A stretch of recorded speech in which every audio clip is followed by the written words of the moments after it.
बिस्मिल्लाहिर्रहमानिर्रहीम। अस्सलाम वालेकुम। Chemistry chapter number 8 chemical reactivity. ठीक है, वैसे तो हमने 5 चैप्टर पढ़ लिए हैं ना। ठीक है, आज जो हमारी सीक्वेंस चल रही है उसके लिहाज से हमारा ये चैप्टर नंबर 6 बनता है। ठीक है, हमने 5 चैप्टर कंप्लीट कर लिए हैं। आज हमने चैप्टर नंबर 6 स्टार्ट किया हुआ है, लेकिन अगर बुक की सीक्वेंस में देखें तो ये चैप्टर नंबर 8 है। ठीक है, क्योंकि अभी जो हम 3rd चैप्टर पीछे पढ़ के आए हैं ना, पीरियोडिक टेबल वाला, ये बिल्कुल उसी से रेलिवेंट है। ठीक है, मतलब यूँ कह लें कि मतलब जैसा चैप्टर वो था ना, ठीक है, ये भी बिल्कुल वैसे ही है। तो इसलिए मैंने वो पहले पढ़ाया, अभी ये 8वां इसलिए पढ़ा रही हूँ ताकि आप लोगों ने वो पढ़ा हुआ है, आपके माइंड में वो कॉन्सेप्ट्स हैं, तो ये ज़्यादा अच्छे से आप लोगों को समझ आ जाएगा। ठीक है, तो मतलब हमारी जो सीक्वेंस चल रही है, हमारा आज चैप्टर नंबर 6 स्टार्ट हो गया है केमिस्ट्री का। ठीक है, टोटल 8 चैप्टर हैं, तो हमारा आज 6 स्टार्ट हो गया है। इसमें मोस्टली किसका कॉन्सेप्ट है कि पीरियोडिक टेबल को अब मज़ीद कैसे एक्सप्लेन किया गया है कि मतलब हमने एलिमेंट्स को कैटेगराइज कर दिया है, मेटल्स। ठीक है, मेटल्स में फिर आगे 2 टाइप्स कर दिए हैं, लाइट मेटल्स और हैवी मेटल्स, और फिर नॉन मेटल्स। ठीक है, इसमें मेजर कॉन्सेप्ट हमने मेटल्स और नॉन मेटल्स देखना है, ये क्या होता है। ठीक है, सबसे पहले देखो ज़रा, अब देखो कि हमारे पास जो इर्द गिर्द जितनी भी चीज़ें आ रही हैं, ठीक है, जितना भी मटेरियल्स हमारे पास आ रहा है, ये हर मुख्तलिफ फॉर्म्स में ना। ठीक है, अब जैसे देखो उसने कुछ एग्जांपल दिए हैं, जैसे कि एरोप्लेन्स देख लो, ठीक है, ट्रेन्स देख लो, इसी तरह मुख्तलिफ गाड़ियाँ देख लो, ठीक है, जो होती हैं मुख्तलिफ मशीन्स वगैरह देख लो। तो ये सारी किस से मिल के बनी हुई होती हैं? मेटल से मिल के बनी हुई होती हैं। ये सारी धातों से मिल के बनी हुई होती हैं, मुख्तलिफ धात, लोहे से, ठीक है, इसी तरह की चीज़ों से। तो लोहा क्या है? एक मेटल है। तो ये सारी चीज़ें क्या, वो क्या कहता है कि हमारे इर्द गिर्द, मतलब अगर हम अपने इर्द गिर्द निगाह दौड़ाएं, ठीक है, अपने इर्द गिर्द ही हम देखें तो हमें ऐसी कई ज़्यादा ऐसी चीज़ें हैं जो मेटल से मिल के बनी हुई हमें सामने बज़ाहिर नज़र आएंगी कि ये मेटल से मिल के बनी हुई है। ठीक है, तो और नॉन मेटल्स क्या होता है? ये मोस्टली गैसेज होती हैं, ठीक है, ना नज़र आने वाली, या फिर लिक्विड फॉर्म में होती हैं, और कभी कभार ऐसे होता है कि सॉलिड्स की फॉर्म में हो जाए। ठीक है, और जो मेटल्स होते हैं ये क्या होते हैं? ये मोस्टली सॉलिड्स होते हैं। ठीक है, इसी वजह सॉलिड्स हैं तो तभी तो हमें उनकी, अगर सॉलिड्स की फॉर्म है तो तभी तो हमें नज़र आ रही है ना। ठीक है, और जो नॉन मेटल्स होते हैं ये कभी लिक्विड्स होती हैं, कभी गैसेज होती हैं। जब गैसेज होंगे फिर तो नज़र ही नहीं आएंगे, जब लिक्विड और सॉलिड्स की फॉर्म में होंगे फिर नज़र आ जाएंगी। ठीक है, तो अब हम देखते हैं मेटल्स क्या होते हैं। ठीक है, वो कहता है कि मेटल्स वो वाले एलिमेंट्स होते हैं, ठीक है, हमने टोटल 118 एलिमेंट्स पढ़े हैं। अब उनमें से वो बात कर रहा है कि वो वाले एलिमेंट्स जो अपने आउटर मोस्ट शेल में से इलेक्ट्रॉन, ठीक है, अपने क्या करें, आउटर मोस्ट शेल में से इलेक्ट्रॉन ईजिली क्या करें, लूज़ कर दें, किसी दूसरे एटम को या एलिमेंट को इलेक्ट्रॉन दे दें, और अपने ऊपर क्या करें, पॉजिटिव चार्ज ले लें, ठीक है, कैटाइंस बन जाए। उनको हम क्या कहते हैं? मेटल्स।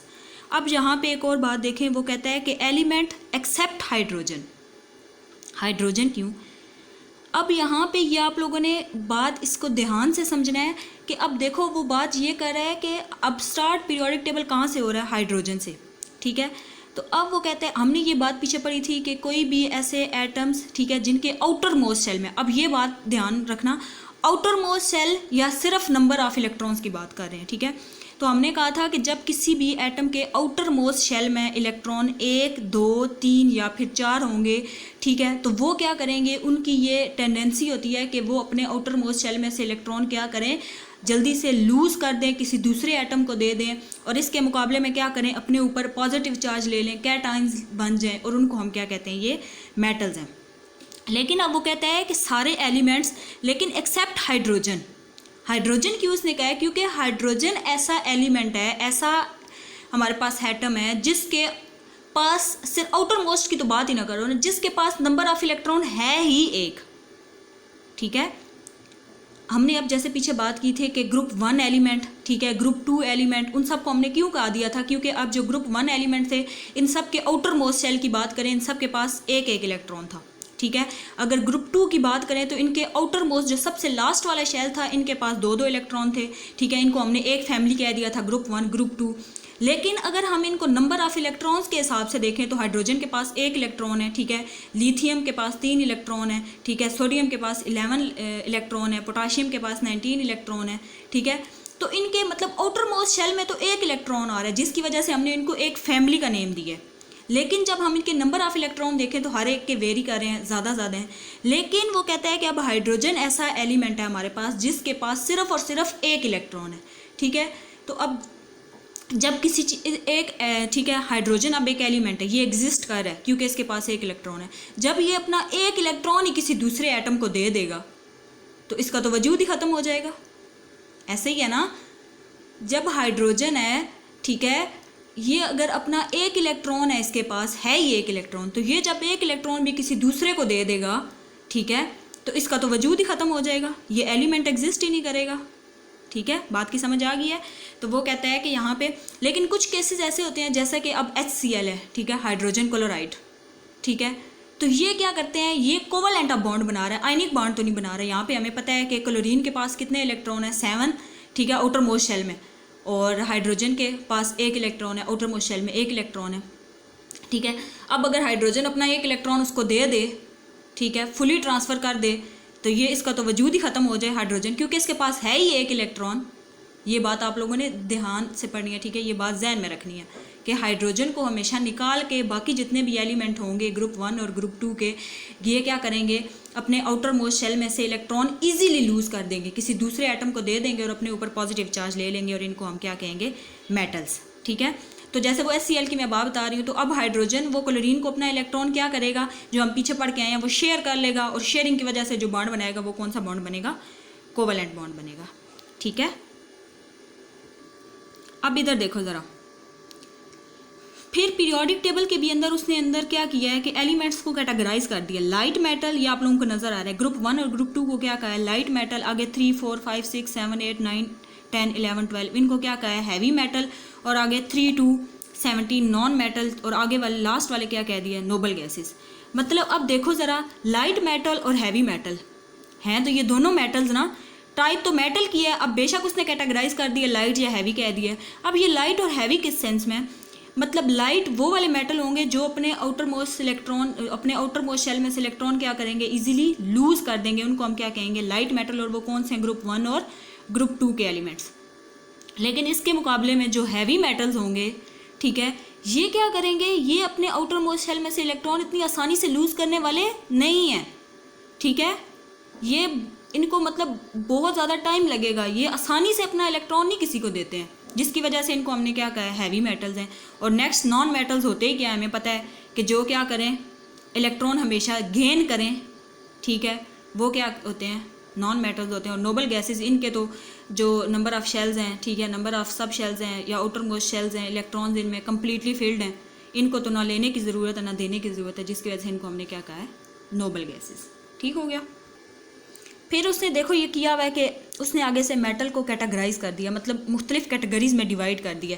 ठीक है, कैसे कि जो वेरी रिएक्टिव होंगे, मतलब जो इजीली रिएक्ट कर जाएंगे। इजीली रिएक्ट कैसे करेंगे, अपना इलेक्ट्रॉन फौरी तौर पे मेटल दे के दूसरे एटम को, तो उसके साथ जल्दी से रिएक्ट कर लेंगे। वो कौन कौन से हैं, पोटाशियम, सोडियम, कैल्शियम, मैग्नीशियम और एल्यूमिनियम। ठीक है, और फिर उसने कहा है मॉडरेटली रिएक्टिव। मॉडरेटली रिएक्टिव क्या मतलब, जो किसी हद तक मतलब रिएक्ट कर लें, ठीक है, अपने इलेक्ट्रॉन दे दें, लेकिन थोड़ा सा टाइम के बाद, थोड़ा सा वक्त लगे इनको। वो कौन कौन से हैं, जिंक, आयरन, लेड और टिन। ठीक है, इसके बाद उसने क्या कहा है, जो लीस्ट है, मतलब जो ना होने के बराबर है, जो रिएक्ट करते अपना इलेक्ट्रॉन देते ही नहीं है, जिनको हमने हैवी मेटल का नेम दिया है। ठीक है, जो मतलब ना होने के बराबर रिएक्ट करते हैं, मतलब अपना इलेक्ट्रॉन देते ही नहीं है, जो हैवी मेटल्स हैं, वो कौन कौन से हैं, copper, mercury, silver and gold. अब ये देखो ना, जो गोल्ड होता है, सोना होता है, ठीक है, जैसे चांदी, सिल्वर हो गया, ठीक है, ये अब क्या करते हैं, ये आसानी से किसी के साथ रिएक्ट करते हैं, नहीं करते ना। इनको हम किसी भी चीज़ में, सोने को या चांदी को पानी में डिज़ोल्व करो या किसी भी केमिकल में डिज़ोल्व करो, ये हल होंगे, नहीं होंगे ना, अपना इलेक्ट्रॉन नहीं देते हैं, ये किसी भी चीज़ में हल नहीं होते हैं। ठीक हो गया। नेक्स्ट फिर अब हम देखते हैं कि फिजिकल प्रॉपर्टीज़ ऑफ मेटल्स। ठीक है, फिजिकल प्रॉपर्टीज़ क्या होती हैं, ये मैंने आप लोगों को बताया भी था, पीछे हम लोग बात करके आए हैं, पहले पिछले चैप्टर्स में भी हमने पढ़े हैं। फिजिकल प्रॉपर्टीज़ क्या है कि मतलब उसका वजूद, उसका ज़ाहिरी शक्ल सूरत कैसी है। फिज़िक, लफ्ज़ फिज़िक से निकला है ना, फिज़िकल, कि मतलब किसी बंदे की जो हमें सामने वाली चीज़ है, जो हमें नज़र आई जा सके। जैसे हम अब किसी बंदे की बात करें तो हमें उस बंदे की चीज़ कौन सी नज़र आ रही है, ठीक है, हमें उसका क्या नज़र, उसकी सबसे पहले हाइट नज़र आ रही है, ठीक है, उसका कलर नज़र आ रहा है, ठीक है, कलर कम्प्लेक्शन, फिर ठीक है, उसी तरह उसके हेयर्स नज़र आ रहे हैं, ठीक है, उसकी फिजिक नज़र आ रही है, आया कि वो बंदा मोटा है या पतला है। मतलब ये फिजिकल प्रॉपर्टीज़ है ना, ये जो सामने वाली चीज़ें हैं जो हमें नज़र आई जा सकें। और केमिकल्स कौन सी होती हैं, जो हमें नज़र नहीं आ सकती। जैसे कि अब किसी बंदे का अंदर स्टमक है, ठीक है, उसका डाइजेस्टिव सिस्टम है, सारा प्रोसेस, किडनी वगैरह वो हमें नज़र नहीं आ रहे, तो वो कौन से होंगे? केमिकल प्रॉपर्टीज़, ठीक है। अब फिजिकल प्रॉपर्टीज़ हम देखते हैं कि जितने भी मेटल्स होते हैं ना, ये मोस्टली क्या होते हैं? सॉलिड्स होते हैं। मरकरी के अलावा बाकी जितने भी मेटल्स हैं ये सारे क्या हैं? सॉलिड्स हैं। सॉलिड्स क्या होते हैं? मतलब जिनकी प्रॉपर एक शेप हो, ठीक है, प्रॉपर साइज हो और हमें इजीली नज़र आ सके, वो क्या होते हैं? सॉलिड्स होते हैं। ऐसे ही है ना।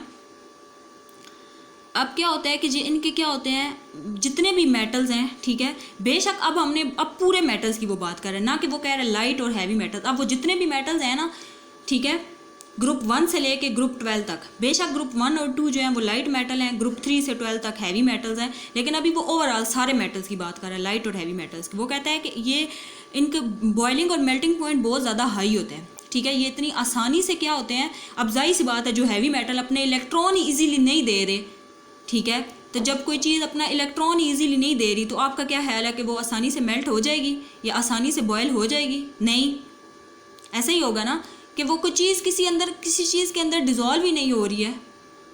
जैसे मैंने अभी सिल्वर और गोल्ड की एग्जांपल दी है, बेशक हम इनको हीट अप करते रहें या चाहे कुछ भी करते रहें, ये पानी के अंदर डिज़ोल्व ही नहीं होंगे, अपना इलेक्ट्रॉन ही नहीं लूज़ करेंगे, ठीक है। तो इनको फिर क्या करते हैं, फिर इसी तरह कुछ ऐसे होते हैं मेटल्स जिनको हमें मतलब डिज़ोल्व करवाना होता है, बॉयल करवाना होता है या मेल्ट करवाना होता है, लेकिन इनको बड़े बड़े इंडस्ट्री के अंदर बड़े बड़े पैमाने पे हम इनको हीट अप करते हैं, तब जाके ये मेल्ट होती हैं, ठीक है। साथ उसने ये भी कह दिया एक्सेप्ट एल्कली मेटल्स। अब एल्कली मेटल्स कौन से हैं? ग्रुप 1, जो ग्रुप 1 के एलिमेंट्स हैं ना, ये सारे एल्कली मेटल हैं, ठीक है। हमने इनको क्यों कहा था, ये मैंने आगे लिखा हुआ भी है, क्योंकि जितने भी अब जो ग्रुप 1 के एलिमेंट्स, इन सब के आउटर मोस्ट शेल में एक इलेक्ट्रॉन है, हमने इनको एक फैमिली का नेम दे दिया था एल्कली मेटल, ठीक है। एल्कली मेटल के अलावा बाकी जितने भी होंगे ना, इनका मेल्टिंग और बॉइलिंग पॉइंट क्या होगा? बहुत हाई होगा। फिर वो कहता है कि they possess metallic lustre and can be polish, मतलब जितने भी मेटल होते हैं ना, ये चमकदार होते हैं, ठीक है। अगर इनको मतलब ज़रा से भी इनकी सरफेस कोई ख़राब हो जाए या कोई धूल वगैरह पड़ जाए तो इनको दोबारा से पॉलिश करके इनको चमकदार बनाया जा सकता है। They are malleable and ductile, ये हम पीछे पढ़ के आए हुए हैं चैप्टर नंबर 4 के अंदर। मेलेबल और डक्टाइल क्या होते हैं, वहाँ पे भी हमने मेटल्स की कुछ प्रॉपर्टीज़ पढ़ी थी। मेलेबल डक्टाइल क्या होते हैं कि मतलब हम इनको क्या करते हैं, हीट अप करके ना बड़े बड़े पैमाने पे, ठीक है, इनको अपनी मर्ज़ी से इनको हम मोल्ड कर लेते हैं, मतलब फिर आगे से हम इनको वायर्स बना लें या किसी भी शेप में कन्वर्ट कर सकते हैं, ठीक है। मतलब हम अपनी मर्ज़ी से इनको क्या करते हैं, हीट अप करके ना बड़े बड़े पैमाने पे इनको अपनी फिर जैसे हम चाहें ना, ठीक है, जिस तरह इनको जो शेप देना चाहें वैसी दे सकते हैं। और ये क्या होते हैं? Good conductor of heat and electricity, मतलब जितने भी मेटल्स होते हैं इनके अंदर से बिजली आसानी से पास हो सकती है, ठीक है। इनकी हाई डेंसिटीज़ होती हैं। डेंसिटी क्या होती है? मैस पर यूनिट वॉल्यूम, ठीक है। तो इनकी डेंसिटी क्या होती है? बहुत ज़्यादा हाई होती है। अब सारे क्या होंगे? हार्ड होते हैं। जितने भी मेटल होते हैं ये हार्ड होते हैं एक्सेप्ट सोडियम और पोटाशियम। अब सोडियम और पोटाशियम 2 मेटल ऐसे हैं, ठीक है, जो इजीली किसी भी चीज़ के अंदर डिज़ोल्व। अब हार्ड का क्या मतलब है यहाँ पे कि ये जितने भी मेटल्स होते हैं किसी भी चीज़ में आसानी से डिज़ोल्व नहीं होते, सिवाय किसके? सोडियम और पोटाशियम के। सोडियम और पोटाशियम 2 मेटल्स हमारे पास ऐसे हैं जो किसी भी चीज़ में आसानी से डिज़ोल्व हो सकते हैं, ठीक है। ये थी इनकी केमिकल प्रॉपर्टीज़। नेक्स्ट अब हम इनकी देखते हैं, ये थी फिजिकल। नेक्स्ट अब हम इनकी देखते हैं केमिकल प्रॉपर्टीज़।